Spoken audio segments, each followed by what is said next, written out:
দাদু, আপনাদের অজু করতে যাবেন, অজুর ফরজ কয়টি তা জানেন? কেন জানবো না? অজুর ফরজ আবার কি? মুখ হাত পা ভালো করে পরিষ্কার করা, এই তো অজু। এই যে দাদু, এইভাবে আপনার অজু হবে না, হবে না। কি? দুদিনের পুচকে তুই আমাকে অজু শেখাবি? তুই বাবা আমার সামনে দাঁড়াবি? সাহস করে না তুই? দাদু, মারলে চলবে না।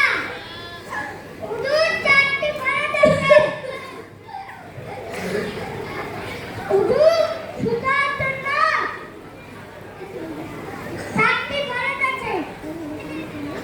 তা ভালো না করে করলে অজু শুদ্ধ হবে না। তাই নাকি? তা তা বাবা, আব্দুর রহমানের ছেলে দেখি কাকাই বান্দা। দাদু, ইমানদারের বিষয় না।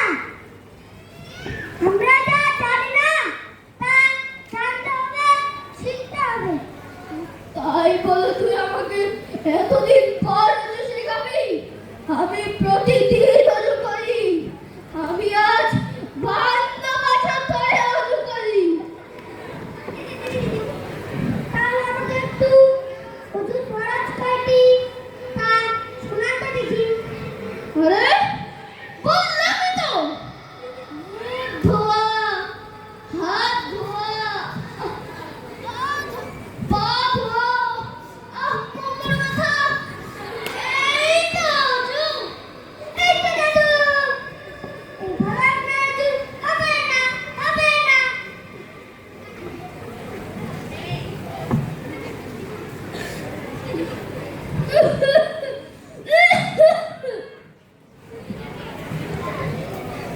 আসসালামু আলাইকুম। ওয়ালাইকুম আসসালাম। দাদু নদীর মধ্যে কি বিষয়ে আলোচনা হচ্ছে?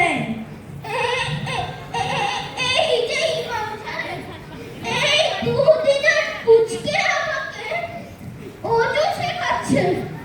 এর বাপ আমার সামনে দাঁড়াতে সাহসও পায় না। বলুন, আমি কি নতুন নামাজি? বলুন। মাস্টার, অজু শেখাচ্ছি না। অজুর 4টি ফরজ আছে।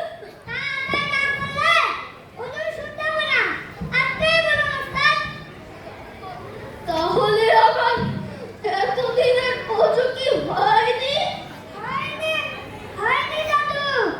এখন থেকে আপনাকে সঠিক নিয়মে অজু করতে হবে।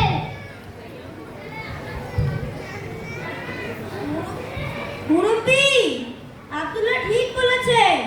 অজুর 4টি ফরজ আছে। এই ফরজগুলো আদায় না করলে অজু হবে না। আব্দুল্লাহ, তুমি কি অজুর ফরজগুলো বলে দিতে পারবে? জি ওস্তাদ, অজুর ফরজ বলতে পারবো। অজুর ফরজের মতো গোসলের ফরজ আছে। তা তা বলে শোনাবো? বলো তো আব্দুল্লাহ। অজুতে তার ফরজ সমস্ত মুখমণ্ডল ধৌত করা, রাতের পুরুষ ধৌত করা, মাথা 4 ভাগের 1 ভাগ মাসা করা, 2 পায়ের টাকুন সহ ধৌত করা,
শিক্ষা করেন এবং অপরকে শিক্ষা দেন।